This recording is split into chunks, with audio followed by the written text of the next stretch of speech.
Busy ako ngayon guys dahil nga nag-aayos na naman dito. Yung mga pagkain dagdag to. Yung araw na ito ay December 28. Yeah. So ito na naman ang aking idagdag dito. Ayusin ko na naman ito. Nung isang araw lang ako nag-arrange. Ngayon arrange na naman.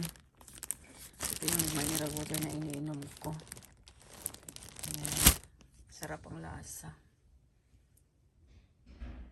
So, ito ayusin ko na naman to ngayon. Nagdagbawas lang para hindi magutom kahit walang trabaho. Ayan. So, ito yung bigas ko na kinakain.